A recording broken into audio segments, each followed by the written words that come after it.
اعوذ باللہ من الشیطان الرجیم بسم اللہ الرحمن الرحیم۔ اب آخری جو رکوع ہے اس کا، اس سورہ مبارکہ کا، اور اس کی کل 3 آیات ہیں، یہ خالص جماعتی زندگی، وہ جو جہاد اور قتال کے لیے یا کسی اور اجتماعی کام کے لیے حضور جب نکلتے تھے اور اہل ایمان آپ کے ساتھ ہیں، اس وقت کیا صورتحال ہونی چاہیے۔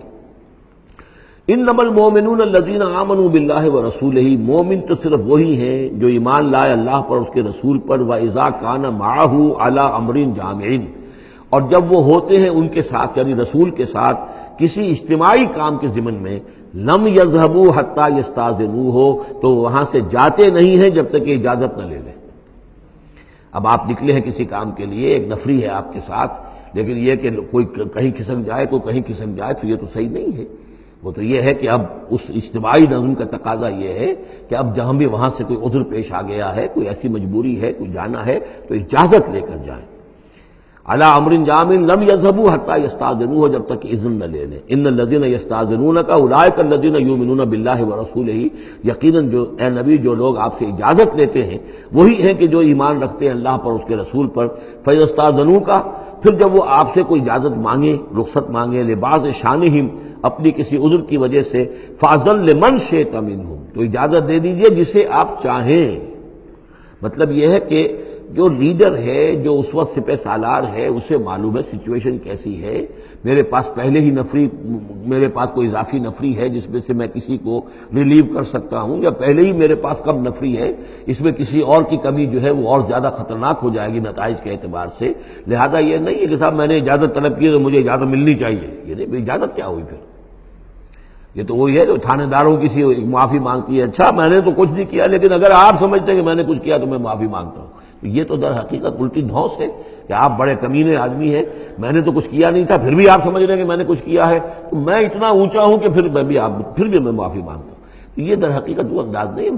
اجازت تو طلب کرنی ہے تو یہ ہے کہ اجازت لے کر اجازت ملے، اور یہ اختیار جو ہے پھر اے نبی آپ کو ہے کہ آپ چاہیں تو اجازت دیں۔ فاذن لمن شئت منہم واستغفر لہم اللہ، اور اس پر بھی ان کے لیے استغفار کیجئے اللہ سے، کیونکہ انہوں نے ظاہر بات ہے اپنے کسی ذاتی کام کو زیادہ اہمیت دی ہے اس اجتماعی کام سے۔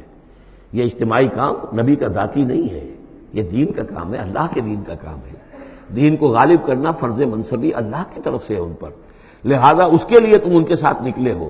لہذا یہاں پر جو ہے اب اگر تم نے اپنے ذاتی کام کو اس دین کے کام سے اہم تر سمجھا ہے تبھی تو یہاں سے رخصت لے کر جا رہے ہو۔ یہ خود ایک ہلکی بات ہے، گویا کہ تم نے دین کے کام کو کمتر سمجھا ہے اللہ کے کام اپنے کام سے، اور اس کو اہمیت زیادہ دی ہے۔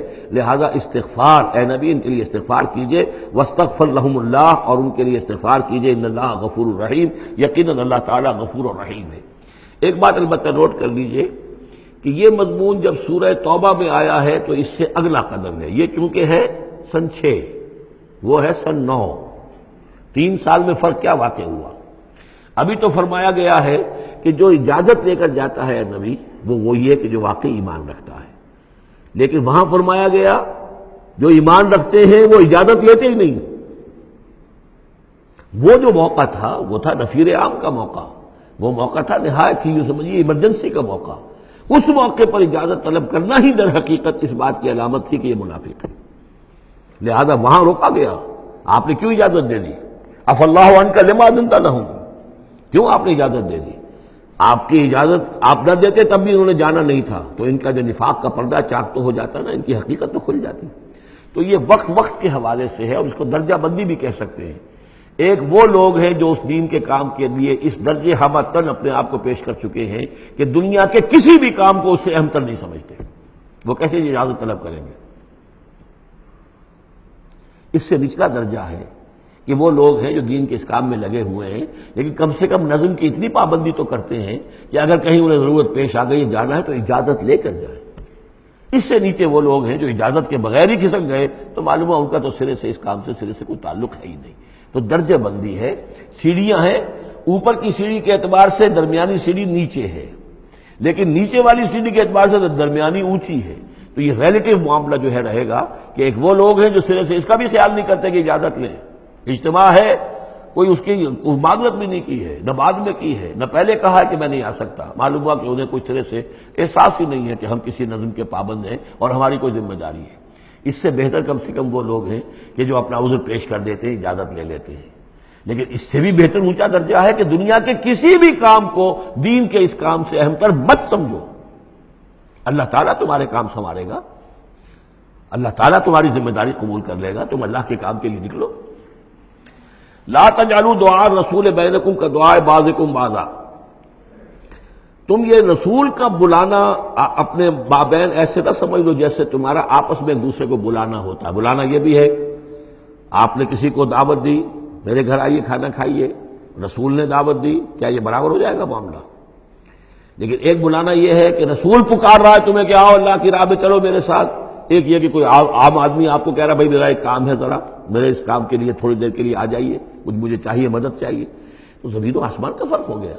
اور تیسرے معنی اس کی یہ بھی ہے کہ دعا سے مراد یہ کہ مخاطب ہونے کا انداز، تم جس طرح ایک دوسرے سے بات کر لیا کرتے ہو ایسے رسول کے ساتھ بات نہ کر لیا کرو، ان کے مقام کو، ان کے ادب کو۔ یہ سورہ حجرات میں جا کر تفصیل سے ہی بات آئے گی۔ لا ترفعوا اصواتکم فوق صوت النبی ولا تجہروا له بالقول کجہر بعضکم لبعض ان تحبط اعمالکم۔ تو یہ تینوں مفہوم اس کے ہیں۔ قد یعلم اللہ الذین یتسللون منکم لواذا، اللہ کو خوب معلوم ہے تم میں سے وہ لوگ جو اوٹ لے کر کھسک جاتے ہیں، یعنی کہیں نکلے تو ہیں، درج ہو گیا کہ یہ بھی جانے والوں میں ہے، کہیں دیکھا کہ کوئی دیکھ نہیں رہا، کھسک گئے، یا اجتماع ہے بیٹھے ہوئے ہیں، وہیں پر اب بات آئی ہے کہ اب ایک مہم درپیش ہے، اب انہیں سمجھ میں آ گیا کہ اب نام مانگے جائیں گے، کون لوگ اس کے لیے اپنے آپ کو والنٹیئر کرتے ہیں، تو اس سے پہلے کہ وہ مرحلہ آئے وہ وہاں سے کھسک جائیں۔ یتسللون منکم، جو سٹک جاتے ہیں، کھسک جاتے ہیں آنکھ بچا کر لواذا۔ فَلْيَحْذَرِ الَّذِينَ يُخَالِفُونَ عَنْ أَمْرِهِ، تو انہیں ڈرنا چاہیے کہ جو رسول کے معاملے میں، رسول کے بات کی مخالفت کرتے ہیں، ان تصیبہم فتنۃ، کہ ان پر کوئی عذاب اللہ کی طرف سے آ جائے، کوئی پکڑ آ جائے، کوئی بہت بڑی آزمائش آ جائے، اور یصیبہم عذاب علیم، یا ان کے اوپر کوئی بہت بڑا دردناک عذاب آ جائے۔ الا ان للہ ما فی السماوات والارض، آگاہ ہو جاؤ، یقیناً اللہ ہی کے لیے ہے جو بھی کچھ ہے تمام آسمانوں میں اور جو بھی کچھ ہے زمین میں۔ قد یعلم ما انتم علیہ، اللہ خوب جانتا ہے کہ تم کس مقام پر کھڑے ہو، تمہاری حیثیت کیا ہے، حقیقت کیا ہے، ایمان کتنا ہے، کتنے پانی میں ہو، تمہارے اعمال کیسے ہیں، ما انتم علیہ، جس حال میں تم ہو اللہ خوب جانتا ہے۔ وَيَوْمَ يُرْجَعُونَ إِلَيْهِ، اور جس دن کہ وہ لوٹائے جائیں گے اللہ کی طرف، فَيُنَبِّئُهُم بِمَا عَمِلُوا، تو اللہ تعالیٰ ان کو جتلا دے گا جو کچھ کے عمل انہوں نے کیے ہوں گے۔ واللہ بکل شیء علیم، اور اللہ ہر چیز کا علم رکھنے والا ہے۔ یہاں تیسرا گروپ جو ہے مکی اور مدنی صورتوں کا وہ ختم ہو گیا۔ مکی صورتیں 14، مدنی صرف ایک، سورہ نور۔ صدق اللہ العظیم۔